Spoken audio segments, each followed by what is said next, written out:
the ranks and forget all differences. उनके पिता का उस समय तत्कालीन भारत के प्रधानमंत्री के सामने यह कथन था।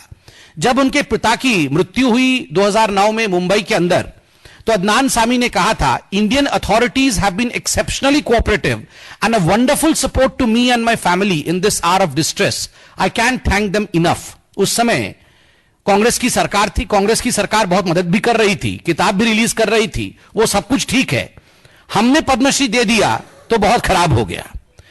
बंधुगण, ये जो लिबरल्स हैं, ये जो आम आदमी पार्टी वाले हैं, ये जो कांग्रेस वाले हैं और ये जो तौहीन बाग वाले हैं, ये सारे लोग आज जो सीएए के खिलाफ प्रोटेस्ट कर रहे हैं, उनका एक ही मकसद है कि जो पाकिस्तान के मुसलमान हैं उनके खिलाफ बहुत अन्याय हो रहा है, सीएए में उनका नाम इंक्लूडेड नहीं है।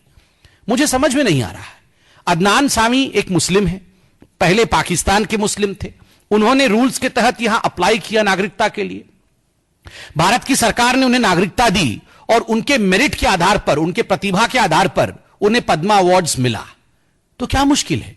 आप तो छाती पीट पीट के रो रहे हैं कि मुसलमानों के साथ बड़ा अन्याय हो रहा है। यहां मुसलमानों के साथ न्याय हो रहा है तो आपको मुश्किल हो रहा है। इससे एक सवाल उठता है कि ये लिबरल्स, ये जो आम आदमी पार्टी वाले और जो कांग्रेस वाले हैं और ये तौहीन बाग वाले, इनको एक तरह के ही मुसलमान पसंद हैं। जो मुसलमान मोदी जी को, भारत की सरकार को, भारत की आर्मी को, भारत के सुप्रीम कोर्ट को और भारत के वर्चस्व को गाली दे, वो ठीक है, उनको नागरिकता तुरंत देना चाहिए, उनको अवार्ड भी देना चाहिए ताकि बाद में वो अवार्ड वापसी करते रहें।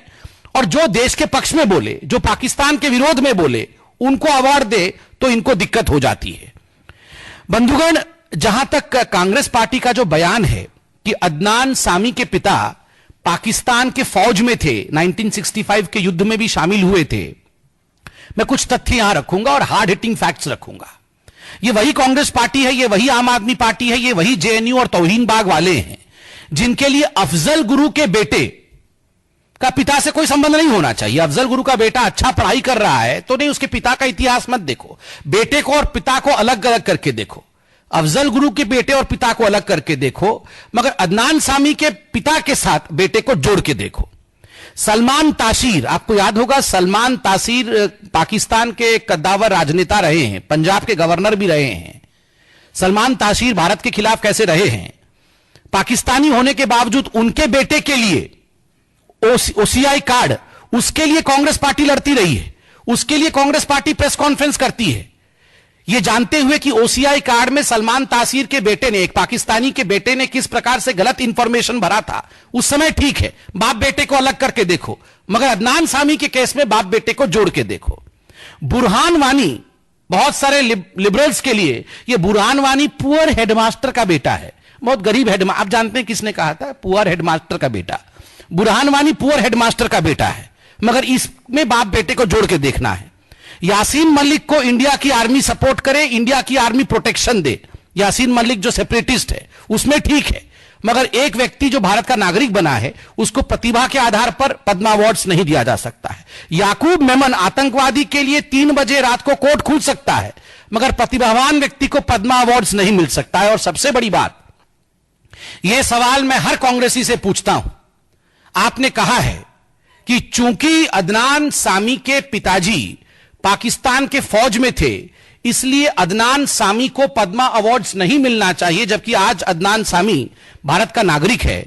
तो हम सवाल पूछना चाहते हैं, सोनिया जी, आपके पिताजी स्टीफेनो माइनो, वह भी हिटलर और मुसोलिनी के आर्मी में थे। He fought alongside Mussolini and Hitler as a fascist army. Fascist army में खुद सोनिया जी के पिता थे। क्या उसके आधार पर कांग्रेस पार्टी कहेगी कि सोनिया गांधी जी को किस प्रकार से भारत में नागरिकता दे दी गई, क्योंकि हिटलर के आर्मी में उनके पिताजी थे? तो क्या यह जो लॉजिक कांग्रेस पार्टी का है, पिता और पुत्र को जोड़ के देखना, सोनिया जी के केस में पिता और पुत्री को आपने पृथक पृथक करके, अलग अलग करके देखा है कि नहीं? क्या हो सकता है पिता उनके हिटलर के साथ हो, मगर बेटी को जोड़ के मत देखो, ठीक बात है। मगर अदनान सामी के पिता को अदनान सामी के जोड़ के देखो और प्रतिभा के आधार पर अगर पद्मा अवार्ड दे दिया जाए तो आप उन पर अटैक करो। देशद्रोहियों के लिए इकरार और अच्छे मुसलमानों के लिए इनकार।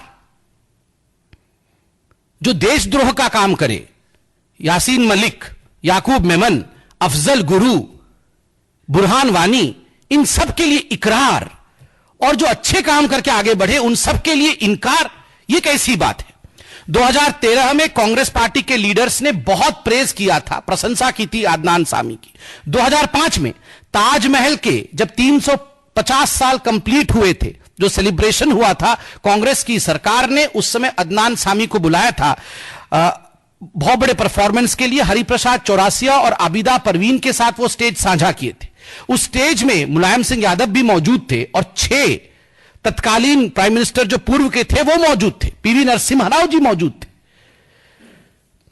2008 में नौशाद म्यूजिक अवार्ड से कांग्रेस पार्टी ने उन्हें नवाजा था।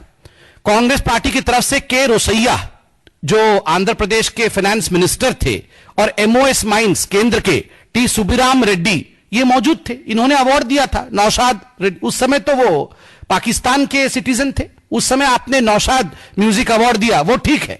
अब पद्मा अवार्ड दिया तो गलत है। 2011 में दिग्विजय सिंह ने कहा India should continue to allow residency of Sami. 2013 में पी चिदम्बरम कहते हैं Sami deserves an Indian citizenship, why shouldn't the government give him what he deserves.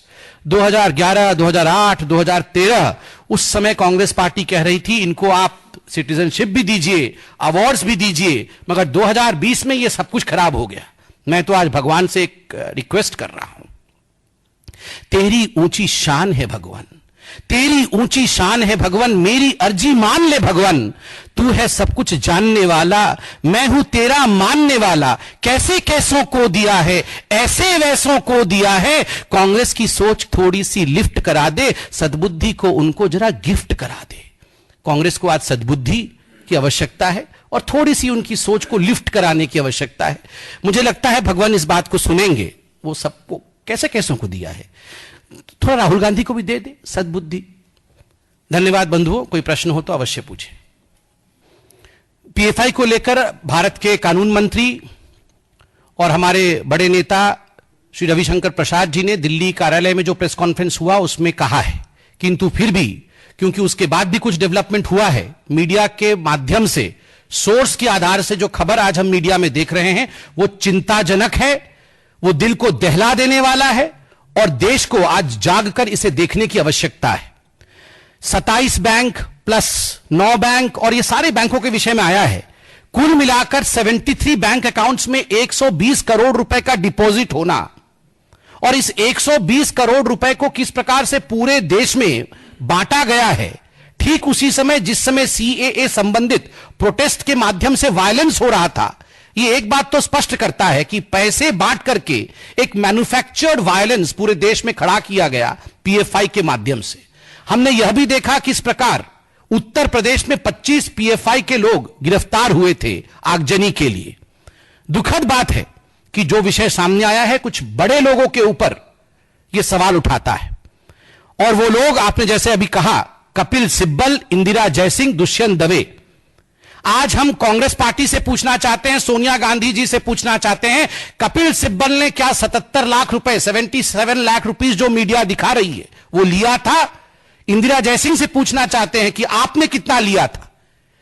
ये पैसे लेकर देश को बांटने का काम जो कांग्रेस पार्टी कर रही है, ये कहीं ना कहीं एक बात स्पष्ट होता है, कांग्रेस का हाथ देश बांटने वालों के साथ, कांग्रेस का हाथ आगजनी के साथ, कांग्रेस का हाथ आतंकवादियों के साथ। ये पीएफआई कोई सोशल ऑर्गेनाइजेशन नहीं है, ये पीएफआई वो ऑर्गेनाइजेशन है जो प्रोफेसरों की हाथ काटती है, ये पीएफआई वो ऑर्गेनाइजेशन है जो आगजनी और आतंकवाद को बढ़ावा देती है। ऐसे ऑर्गेनाइजेशन से पैसे लेकर सोनिया जी, क्या आपकी कांग्रेस पार्टी काम करती है वैसे? मैं याद दिला दूं, ये वही सोनिया गांधी की पार्टी है जिस सोनिया गांधी जी ने जाकिर नायक से डोनेशन लिया था। सोनिया गांधी जी ने बहुत बड़ा पैसों की बोरी जाकिर नायक से लिया था, ये म्यूजिक ये पूरा दिखाया गया था, और बाद में वो कह रही थी मैंने वापस कर दिया। तो ये बड़ी बात नहीं है कि पीएफआई से भी सोनिया गांधी जी ने डोनेशन के रूप में पैसा लिया हो कांग्रेस के लिए।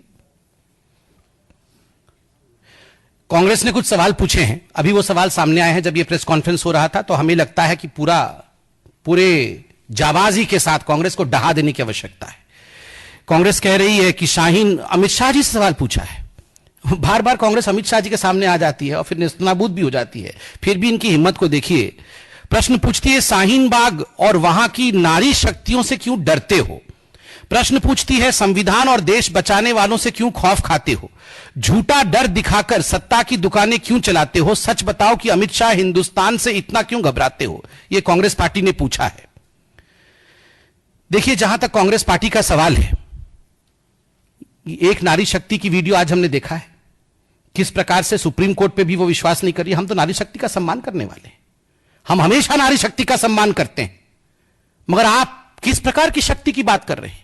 ऐसी शक्तियों की जो हिंदुस्तान की सुप्रीम कोर्ट पे विश्वास नहीं करते, ऐसी शक्तियों की जो हिंदुस्तान के संविधान पे विश्वास नहीं करते, ऐसी शक्तियों की जो हिंदुस्तान के लोकतंत्र पे विश्वास नहीं करते, ऐसी शक्तियों की जो असम को हिंदुस्तान से अलग कर देना चाहते हैं, ऐसी शक्तियों की जो चिकन नेक में मुसलमान बाहुल्य क्षेत्र होने के कारण हिंदुस्तान को काट देना चाहते हैं, ऐसी शक्तियों का आप सम्मान करते हैं।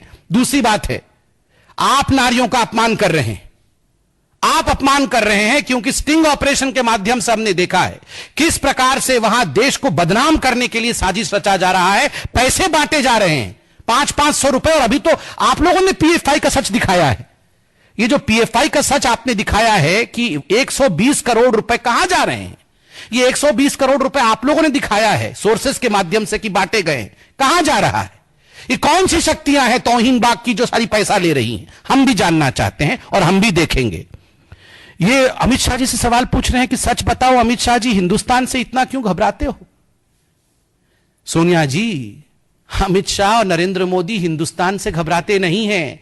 आप अमित शाह और नरेंद्र मोदी से घबराते हो क्योंकि आर्टिकल 370 हम हटाते हैं तो आप मुसलमान मुसलमान गाना गाते हो।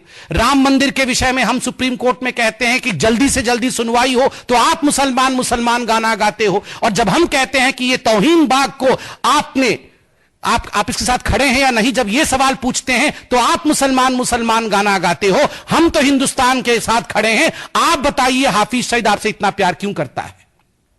हाफिज सईद ने बार बार ये मैसेज भेजा है कि आई लव कांग्रेस पार्टी। देखिए, मैंने आपको भी पूरा क्रोनोलॉजी दिखाया है। जब तो भारत के नागरिक नहीं थे, नौशाद म्यूजिक अवार्ड इत्यादि सब कुछ कांग्रेस पार्टी के समय में दिया गया। बहुत वर्षों से देश में रह रहे हैं, बहुत वर्षों से किस प्रकार से देश में गाना गा रहे हैं, हमारी क्रिकेट टीम के लिए कर रहे हैं, उनकी प्रतिभा क्या है उसकी सूची मैंने पूरा अभी आपके सामने साझा किया। उस समय कांग्रेस पार्टी भी गाना गा रही थी कि इनको तुरंत नागरिक बनाओ, इनको और आगे बढ़ाओ। आज 2020 में जब यही काम नरेंद्र मोदी जी ने कर दिया तो मोदी जी के ऊपर आक्रमण क्यों? क्योंकि वो हिंदुस्तान के पक्ष में बोल रहे हैं। यही अगर व्यक्ति हिंदुस्तान के विरोध में बोल रहा होता तो सारे अवार्ड लेके खुद दे देते कि हाँ, हिंदुस्तान के विरोध बोलने वाले व्यक्ति के लिए सारे अवार्ड हैं, और जो हिंदुस्तान के पक्ष में बोल दे तो इनको सांप सूंघ जाती है। नहीं, वो प्रशांत किशोर क्या कह रहे हैं उस पर तो हम उत्तर नहीं देंगे, मगर अमित शाह जी ने जो बहुत ही पते की एक बात कही है कि ईवीएम के बटन दबाते समय प्रत्येक दिल्ली वासी को शाहीन बाग या तौहीन बाग के विषय में सोचना होगा, और उसके बाद आपको बटन दबाना होगा यह सोचते हुए कि आप अफजल गुरु के साथ खड़े हैं या नहीं खड़े हैं। आपको यह सोच के बटन दबाना होगा कि इस प्रकार से आप सड़क बंद करके पेशेंट्स और बच्चों को परेशान करने वालों के साथ खड़े हैं या विरोध में खड़े हैं। आपको यह सोच के बटन दबाना होगा कि आप आसाम को भारत से अलग देखना चाहते हैं या नहीं देखना चाहते हैं। आपको यह सोच के बटन दबाना पड़ेगा कि पीएफआई का 120 करोड़ रुपए देश में आगजनी फैलाने के लिए है या आपको देश में शांति चाहिए। इन सब विषयों के लिए सोचते हुए, तौहीन बाग के विषय में सोचते हुए बटन दबाना पड़ेगा, और ऐसे बटन दबाना पड़ेगा कि करंट जाके देशद्रोहियों को लगे। अमित शाह जी ने कहा है करंट देशद्रोहियों को लगना चाहिए, बिल्कुल लगना चाहिए। और एक बात केजरीवाल जी से भी कह दूं, अभी केजरीवाल जी अमित शाह जी को चैलेंज दे रहे थे और कह रहे थे मैं चैलेंज देता हूं 1 घंटे के अंदर जरा ये रोड साफ करा के दिखाओ। तो केजरीवाल जी, मैं आपको चैलेंज दे रहा हूं, भारतीय जनता पार्टी आपको चैलेंज दे रही है, 1 घंटे के अंदर आप अपने ऑफिस में कागज मंगाइए और सैंक्शन जिस पे हस्ताक्षर मांगता है उमर खालिद, कन्हैया कुमार जैसे देशद्रोहियों के खिलाफ सैंक्शन दे के दिखाइए। ये चैलेंज, टुकड़े टुकड़े गैंग के खिलाफ आप अभी सैंक्शन दे के दिखाइए। This is a challenge to Arvind Kejriwal. Arvind Kejriwal, direct question from us to you. आपको हम चैलेंज देते हैं, आप अभी टुकड़े टुकड़े गैंग के फाइल मंगा के सैंक्शन दे के दिखाइए। नहीं दे सकते हैं, ये नहीं दे सकते हैं। क्योंकि ये सारे लोग टुकड़े टुकड़े गैंग के साथ शामिल हैं। ये 120 करोड़ रुपए से इनको भी जाता होगा कुछ कुछ। ये इंदिरा जयसिंह वही है ना जो अरविंद केजरीवाल जी के केस लड़ती हैं, जिनके लिए बड़ा सहानुभूति है अरविंद केजरीवाल जी के दिल में। थोड़े दिन पहले जब इंदिरा जयसिंह के घर में रेड हुआ था तो रुदाली बन के अरविंद केजरीवाल जी डिफेंड करने आए थे इंदिरा जयसिंह को। और आज जो इतने पैसे इंदिरा जयसिंह को गया है, मैं जानना चाहता हूं इसमें से कितना पैसा आम आदमी पार्टी के कॉफर्स में गया है। यह इंदिरा जयसिंह तो केवल मुखौटा है, वास्तविक रूप में यह आम आदमी पार्टी का काम है। जब निर्भया के दोषी उनमें से एक जुवेनाइल को छोड़ा गया था तो सिलाई मशीन देकर रिहेबिलिटेशन करने का काम यही अरविंद केजरीवाल किए थे। मैं आज सवाल पूछता हूं अरविंद केजरीवाल, क्या यह हकीकत नहीं है कि इंदिरा जयसिंह के कानों में आपने ही फुसफुसाया था कि आप एक स्टेटमेंट रिलीज करिए कि निर्भया के रेपिस्ट को छोड़ दिया जाए, कि उसके खिलाफ कोई एक्शन ना हो और उसे माफ कर दिया जाए। यह इंदिरा जयसिंह का केवल मुख इस्तेमाल किया था, बुद्धि अरविंद केजरीवाल की थी। आप समझिए ये सब टुकड़े टुकड़े गैंग वाले हैं, इसलिए बटन ऐसे दबाएं कि जाके इन सबको करंट लगे। यही अमित